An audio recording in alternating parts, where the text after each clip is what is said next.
அனைத்து நடுநிலை, உயர்நிலை மற்றும் மேல்நிலைப்பள்ளி ஆசிரியர்களுக்கும் வணக்கம். பள்ளி அளவில் சிறார் திரைப்படம் சார்ந்த போட்டிகள் நடத்தி அதில் கலந்து கொண்ட மாணவர்களின் விவரங்களையும் பள்ளி அளவில் வெற்றி பெற்ற மாணவர்களின் விவரங்களையும் எமிஸ் வலைதளத்தில் எவ்வாறு உள்ளீடு செய்வது என்பது குறித்து இந்த வீடியோவில் பார்க்கலாம். அதற்கு உங்களது மொபைல் ஆர் கம்ப்யூட்டரில் குரோம் ப்ரௌசர் ஓப்பன் பண்ணிக்கோங்க. ஓப்பன் பண்ணிவிட்டு சர்ச் பாக்ஸில் எமிஸ் அப்படின்னு டைப் பண்ணிவிட்டு சர்ச் பட்டனை ப்ரெஸ் பண்ணுங்கள். உங்களுக்கு ஃபர்ஸ்ட் லிங்கே emis.tnschools.gov.in அப்படின்னு வந்திருக்கும். அந்த லிங்க்கை கிளிக் பண்ணிக்கோங்க. நீங்கள் கிளிக் பண்ணினதும் யூசர் நேம் பாஸ்வேர்ட் டைப் பண்ண சொல்லி கேட்கும். அந்த இடத்துல உங்களது பள்ளியின் 11 டிஜிட் யூடிஎஸ் நம்பரை பயன்படுத்தி லாகின் பண்ணிக்கோங்க. நீங்கள் லாகின் பண்ணினதும் உங்களது பள்ளியின் லாகின் பேஜ் வந்திருக்கும். அதில் ரைட் சைட்லேயே டவுன் ஏரோவுக்கு பக்கத்தில் 3 பிங்க் லைன்ஸ் இருக்கும். அதை கிளிக் பண்ணிவிட்டு ஸ்கூல் அப்படிங்கிற ஹெட்டிங்கை கிளிக் பண்ணுங்கள். கிளிக் பண்ணிவிட்டு மேலே ஸ்க்ரோல் பண்ணிகிட்டே போங்க.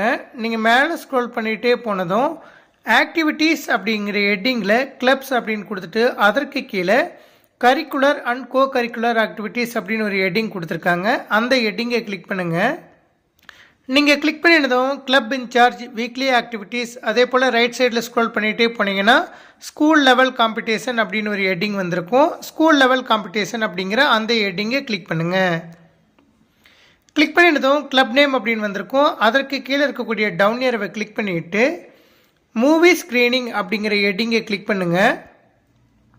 கிளிக் பண்ணினதும் டைப் ஆஃப் காம்படிஷன் அப்படின்னு வந்துட்டு அதற்கு கீழே ஒரு டவுன் ஏரோ வந்திருக்கும். அதை கிளிக் பண்ணுங்கள். கிளிக் பண்ணினதும் கதை மற்றும் வசனம், ஒளிப்பதிவு, நடிப்பு அப்படின்னு 3 ஹெட்டிங் கொடுத்துருப்பாங்க. ஒவ்வொரு போட்டியிலும் பள்ளி அளவில் கலந்து கொண்ட மாணவர்களின் பெயர்களை ஆட் செய்வதற்கு அந்த போட்டி மேலே கிளிக் பண்ணிக்கோங்க.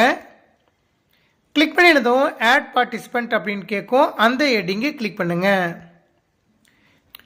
கிளிக் பண்ணிவிட்டு மேலே ஸ்க்ரோல் பண்ணிட்டு போனீங்கன்னா கிளாஸ் அப்படின்னு வந்துட்டு ஒரு டவுன் ஏரோ வந்திருக்கும். அதை கிளிக் பண்ணுங்கள்.